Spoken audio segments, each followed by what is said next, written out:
sopan dalam ulasan, berita nggak asal-asalan. Refli Harun Channel, setiap masalah diulas cerdas.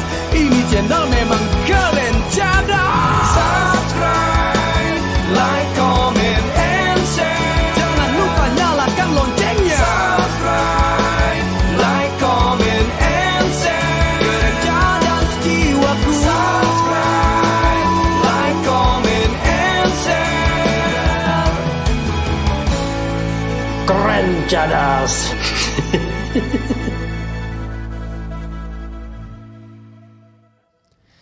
Assalamualaikum warahmatullahi wabarakatuh, Sobat RH sekalian.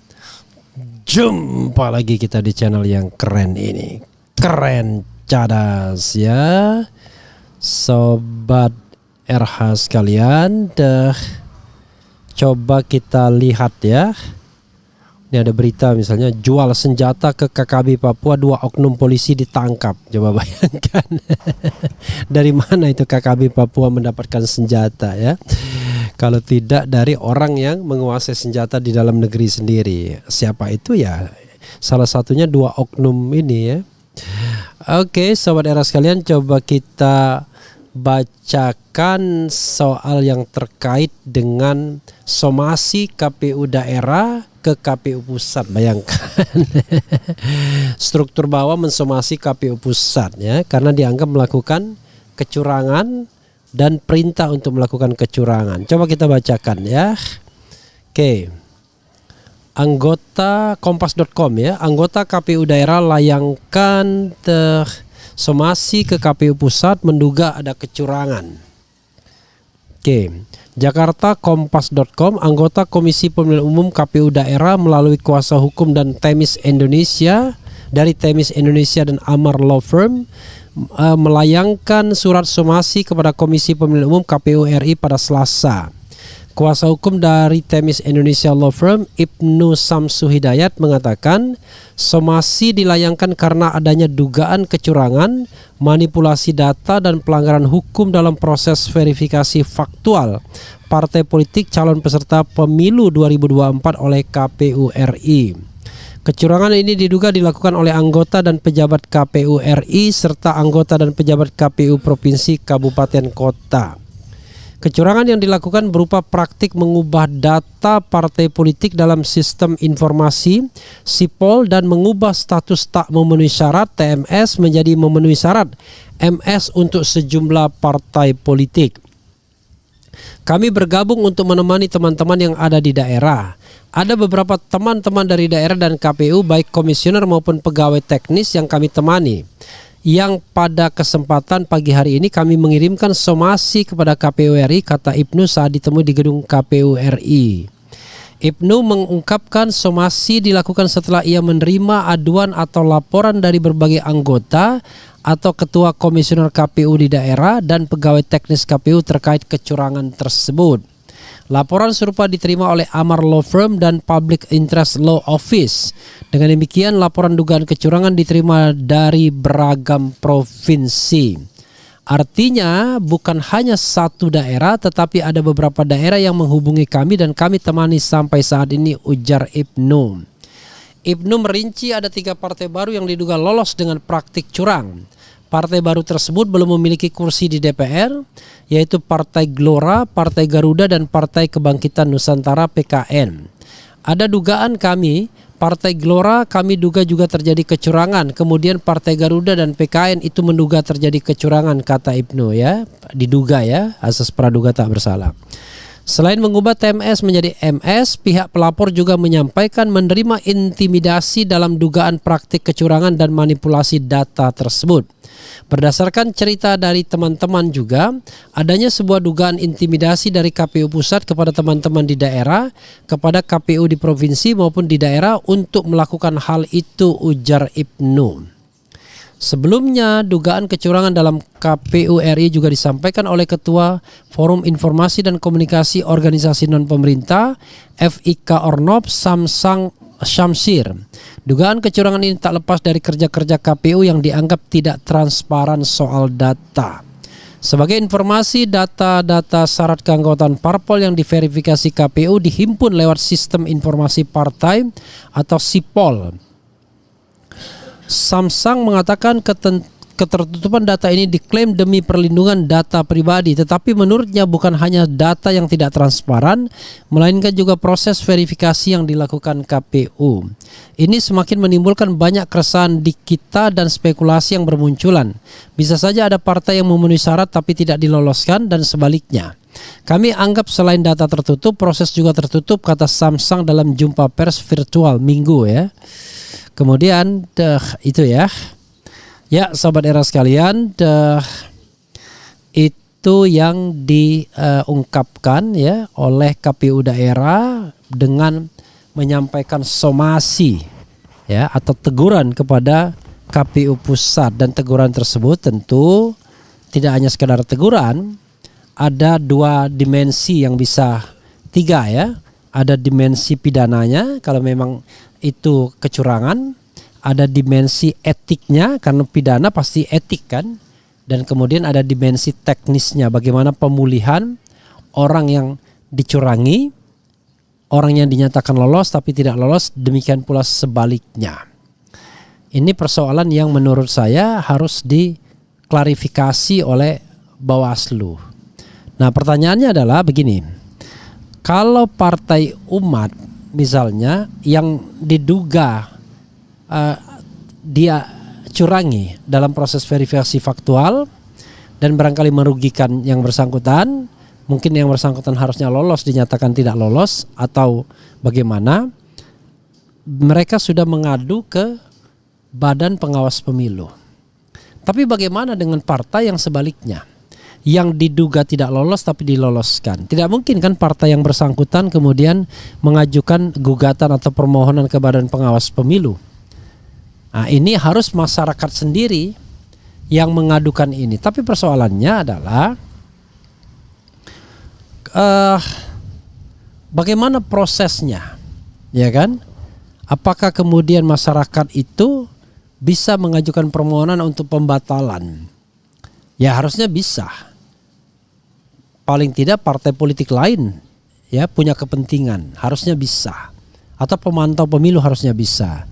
Kita tidak melihat soal yang seperti ini yang harusnya lolos tapi tidak diloloskan mudah, tapi harusnya tidak lolos menjadi lolos. Nah, itu yang mekanismenya kita tidak punya. Tapi kalau dikembalikan kepada saya, kalau saya mengatakan kenapa sih kita melarang-larang orang untuk kemudian bisa ikut pemilu? Why? Kenapa kita tidak membiarkan semua orang ikut pemilu? Kan kira-kira begitu kalau pendapat saya. Tapi tadi dengan pendivisian. Jadi divisi utama dulu, baru kemudian divisi pratama. Kalau lolos divisi pratama dengan sejumlah misalnya 75% provinsi dan 50% lebih kabupaten kota, walaupun cuma satu di kabupaten kota yang bersangkutan, maka dia bisa ikut divisi utama 5 tahun ke depan. Nah, itu justru jauh lebih fair. Tapi ide seperti ini ya, yang tidak memiliki kepentingan apa-apa kecuali kepentingan untuk kebaikan itu sendiri, itu pasti tidak disukai oleh partai-partai lama, partai-partai yang established, karena pada dasarnya mereka tidak ingin ada partai baru yang kuat. Padahal di Indonesia ini kalau kita bilang ada partai besar, belum ada. Semua partai itu partai menengah. PDIP yang menang cuma 20% tidak bisa dibilang partai besar, tapi partai menengah juga. Partai besar itu kalau kemenangannya 50% plus 1, nah itu baru partai besar namanya. Tapi kalau kemenangannya cuma 20% ya itu masih partai menengah saja ya. Oke, saya membayangkan ke depan akan banyak pengaduan-pengaduan seperti ini, dan mekanisme KPU dan Bawaslu saya tidak yakin bisa melakukan atau bisa memulihkan itu semua. Tapi paling tidak, ya kan? Paling tidak, ya.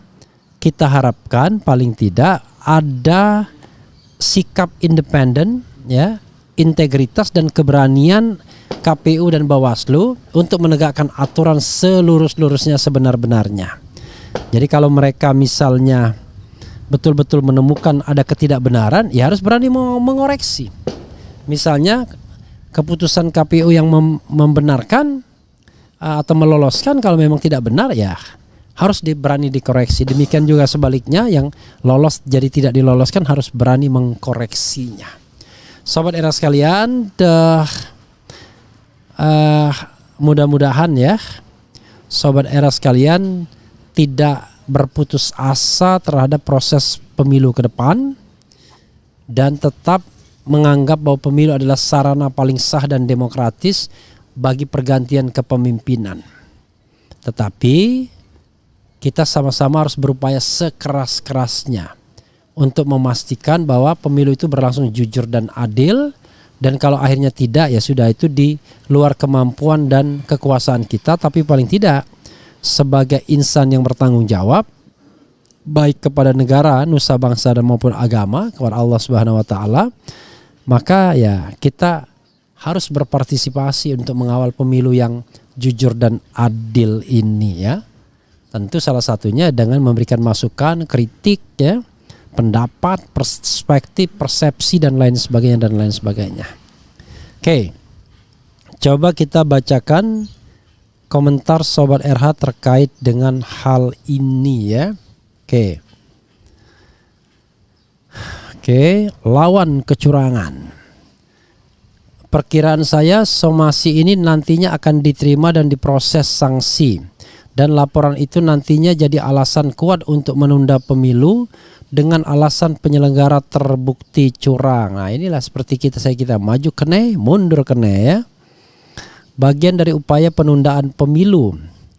Selamat pagi Bung RH, saya BMI Malaysia setia mengikuti RH Channel. Terima kasih atas ilmu hukumnya. Anies Baswedan Presiden 2024, kata Naufal Fikri waktu lemper sama Pak Pigai. Iya ya, gitu dia ngomong ya. Kemudian Assalamualaikum, di dalam negeri ini adakah ketidakcurangan? This is the question ya. Miris sekali kita mendengarnya. Kemudian semoga KPUD tetap istiqomah menjaga kenetralan, jangan takut rakyat akan tetap mengawal. Belum apa-apa udah curang duluan, sungguh mereka sangat takut sekali ya. Hanya bisa bilang isi kepalanya memang busuk. Saya akan baca sholawat asgil buat seluruh penyelenggara pemilu. Saya bukan takut dengan rezim ini, cuma takut azab Allah kepada negeri ini karena pemimpin yang zalim. Indonesia memang benar-benar dikuasai asing. Pemilu belum dimulai saja udah curang, tidak jujur dan tidak adil begini Bang. Baik itu Bawaslu, KPU maupun DKPP yang orang-orangnya Jokowi semua. Saya bingung, bukan orang politik tapi safari politik, ya kan? Saya bingung, bukan orang politik tapi safari politik. Bukan orang politik, dia bukan peserta pemilu. Beda. Kalau kita semua makhluk politik menurut Aristoteles ya, zoon politikun. Semua manusia adalah makhluk politik. Tapi dalam konteks Anies Baswedan itu, safari politiknya itu tidak bisa dinilai sebagai kampanye yang bisa diawasi karena dia belum menjadi peserta pemilu ya. Paham ya? Belum menjadi peserta pemilu. Kalau sudah menjadi peserta pemilu baru. Kacau. Berapa orang yang dizolimi seandainya partai umat 2 juta yang memilih 2 juta orang yang dizolimi. Bermula dari kardus digembok. Jawabannya apa lagi ya? Kemudian menurut Bang Refli, seandainya ada keputusan penundaan pemilu, apa langkah konkret yang bisa kita lakukan sebagai masyarakat sipil? Karena secara pribadi kepercayaan saya kepada perangkat negara sudah rendah. Jadi sobat era sekalian, tidak ada alasan untuk menunda pemilu. Kecurangan bukanlah alasan untuk menunda pemilu. Kecurangan itu harus diperbaiki dengan cara apa? Ya, mekanisme penegakan hukum pemilu, electoral law enforcement. Jadi bukan kemudian menunda pemilu. Jadi kalau ada kecurangan, ya ditegakkanlah aturan pemilunya. Jadi an electoral enforcement ya. Itu yang penting ya. Jadi tidak ada celah untuk menjegal atau menunda pemilu. Ya, walaupun saya tahu ada perspektif lain yang menginginkan penundaan pemilu, tetapi sekali lagi saya mengatakan bahwa yang namanya pemilu itu adalah sesuai dengan jadwal konstitusinya, ya. Oke. Lawan kecurangan, lawan kejahatan, lawan perusak NKRI.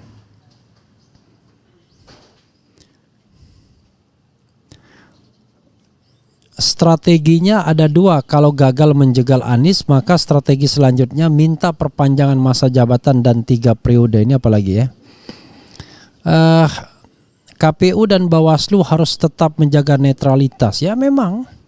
Mudah-mudahan mereka sadar dengan sumpahnya bahwa mereka tidak hanya disumpah atas nama bumi, tapi juga atas nama langit. Maksudnya sumpah atas nama agama juga, atas nama keyakinan mereka masing-masing, ya, yang akan dimintai pertanggungjawabannya kalau seandainya mereka tidak amanah, mereka tidak jujur, ya. Kita lihat saja nanti ke depan, ya, bagaimana proses somasi ini dan apakah KPU bisa menjaga independensi dan integritasnya. Jangan lupa pemain-pemain di seputar pemilu itu banyaknya minta ampun, termasuk orang yang mau menang dengan segala cara. Itu yang kadang-kadang memprihatinkan. Sobat R sekalian, mudah-mudahan bangsa ini jauh lebih baik ke depannya. Wassalamualaikum warahmatullahi wabarakatuh. Cia.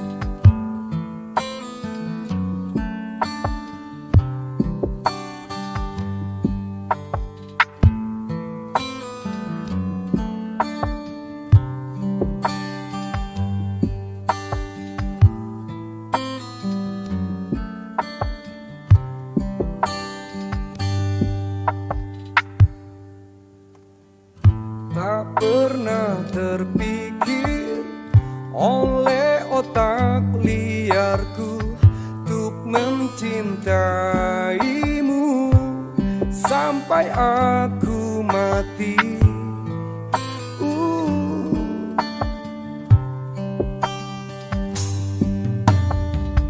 Aku tak pernah tahu kau aku takluk padamu. Kau biasa saja, aku setengah gila. Andai boleh memilih, gak diprovokasi, tetap pilih kamu yang buatku rindu. Aku setengah mati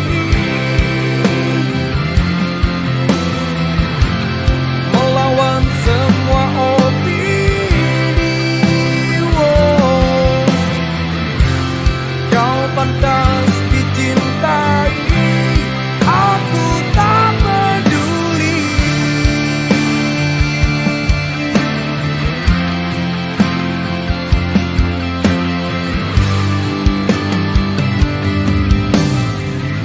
Aku tak pernah tahu kau aku takluk padamu. Kau biasa saja, aku setengah gila. Andai boleh memilih, gak diprovokasi, tetap pilih kamu yang buatku rindu. Aku setengah